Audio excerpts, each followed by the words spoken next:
Oke, menarik. Ini kita bicara tentang bencana yang bicara tentang mitigasi, bicara tentang kelentingan. Nah, ini memang hal-hal yang berbeda antara tangguh dengan mitigasi, karena mitigasi itu lebih pada meminimalisir risiko. Kalau kelentingan ini kan lebih pada bagaimana uh, apa lebih bisa menyesuaikan atau mengadaptasikan dengan hal-hal terkait bencana. Cuma dari catatan yang saya dapatkan bahwa ini ketika bicara penganggaran, ini sebenarnya perhatiannya sangat luar biasa. Bicara tentang bagaimana mitigasi bencana itu prioritas penggunaan dana desa itu mulai dari 2018 sudah bicara tentang itu. Artinya memang ada menyebutkan tentang bagaimana mitigasi bencana.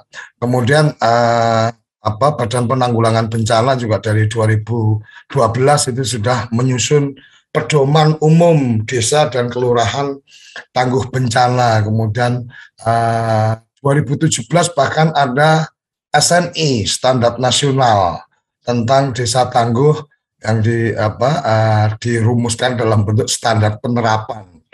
Jadi kalau konsentrasinya yang di pusat kayaknya tidak kurang-kurang, tapi dalam tanda petik menurut saya mungkin ya masih ada bagian-bagian yang merupakan wacana atau catatan-catatan kamu harus begini, tetapi mungkin kurang mendengar juga permasalahan-permasalahan di lapangan. Salah satunya adalah tentang bagaimana pengalokasian dana tidak terduga, bidang 5 umpamanya.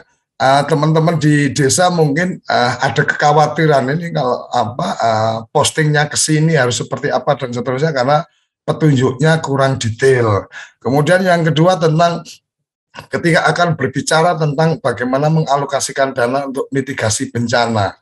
Nah, ada salah satu referensi, mungkin saya salah juga, bahwa daerah rawan bencana dan kemudian ketentuan-ketentuan tentang bagaimana penggunaan dana untuk keperluan mitigasi bencana itu perlu peraturan kepala daerah, bupati atau wali kota.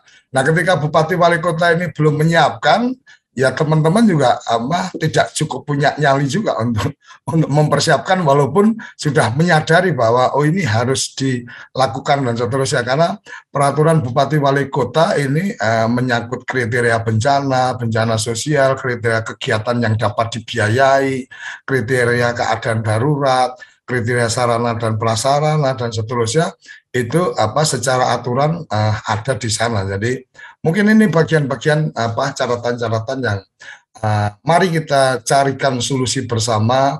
Jangan kemudian kita berharap teman-teman di desa ini sebagai Superman mampu menyelesaikan semuanya, tapi di sisi yang lain juga dibatasi dengan aturan-aturan yang mereka juga punya ketakutan juga ketika akan membuat keputusan.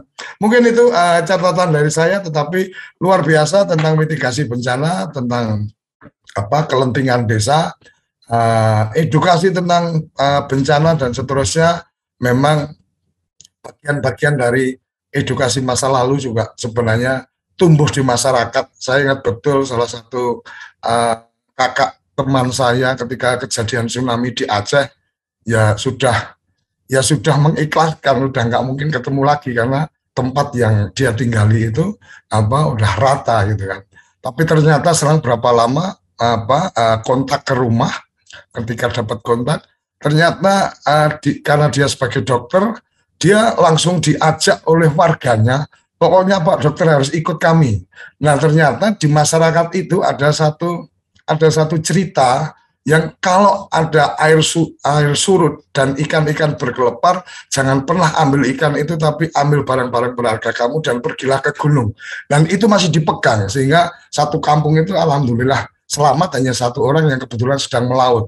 Jadi sebenarnya ya kalau kita melihat itu bagian-bagian catatan-catatan dari kebijakan atau kebajikan leluhur kita itu sudah cukup juga. Termasuk ketika kita bicara di Jepang kemarin itu kan ternyata ada tonggak-tonggak yang sebenarnya di bawah tonggak itu jangan dibangun apapun karena kalau dibangun itu risiko. Jadi orang-orang tua kita ternyata sudah cukup paham, memahami alam dan seterusnya.